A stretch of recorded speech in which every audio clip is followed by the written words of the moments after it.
സാമ്പത്തിക പ്രതിസന്ധിയിലായ പാകിസ്ഥാന് മറ്റൊരു തലവേദനയായി മാറുകയാണ് അവിടുത്തെ കഴുതകൾ. പാകിസ്ഥാനിൽ കഴുതകളുടെ വില വളരെ പെട്ടെന്ന് വർദ്ധിക്കുന്നതായാണ് റിപ്പോർട്ടുകൾ.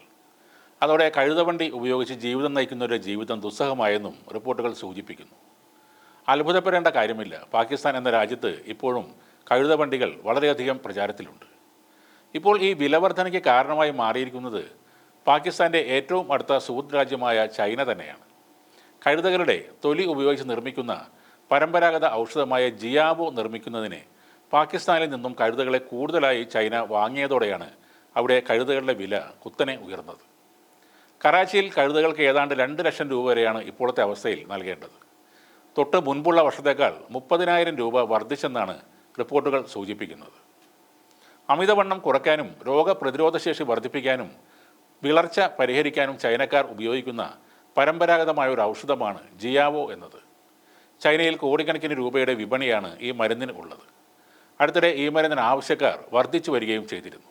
എന്നാൽ വർദ്ധിച്ചു വരുന്ന ഈ ആവശ്യം നിറവേറ്റാൻ വേണ്ടും കഴുതകൾ ചൈനയിൽ ഇല്ല എന്നതാണ് യാഥാർത്ഥ്യം. അതോടെയാണ് തങ്ങളുടെ സുഹൃത്ത് രാജ്യമായ പാകിസ്ഥാനിൽ നിന്നും കുറഞ്ഞ വിലയിൽ കഴുതകളെ വാങ്ങാൻ ചൈന ആരംഭിച്ചത്.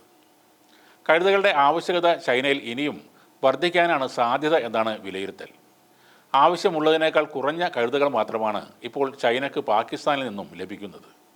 പാകിസ്ഥാനിലെ പല വ്യവസായങ്ങളും ഇപ്പോഴും കഴുതകളെ ആശ്രയിച്ചാണ് കഴിയുന്നത്. പ്രധാനമായും ചരക്ക് നീക്കത്തിനാണ് ഇവയെ ഉപയോഗിക്കുന്നത്. ഈ ജോലി ചെയ്യുന്നവർ കിട്ടുന്ന ശമ്പളവും വളരെ കുറവാണ്. അതിൽ നിന്ന് തന്നെ ഏതാണ്ട് പകുതിയോളം ഈ കഴുതകൾക്ക് ഭക്ഷണം നൽകാൻ വേണ്ടി ചെലവഴിക്കുകയും വേണം. എത്യോപ്യയ്ക്കും സുഡാനും ശേഷം ലോകത്തെ ഏറ്റവും കൂടുതൽ കഴുതകളുള്ള രാജ്യവും പാകിസ്ഥാൻ തന്നെയാണ്. കണക്കുകൾ പ്രകാരം ഏതാണ്ട് 59 ലക്ഷം കഴുതകൾ പാകിസ്ഥാനിൽ ഉണ്ടെന്നാണ് കരുതുന്നത്.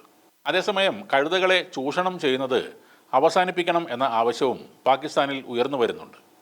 ഇസ്ലാമിക വിശ്വാസപ്രകാരം കഴുതയുടെ ഇറച്ചി കഴിക്കാൻ പാടില്ലെന്നും കഴുതകളെ നിയമപ്രകാരമല്ലാത്ത കാര്യങ്ങൾക്ക് ഉപയോഗിക്കുന്നത് അവസാനിപ്പിക്കണം എന്നുമാണ് ഇവരുടെ ആവശ്യം.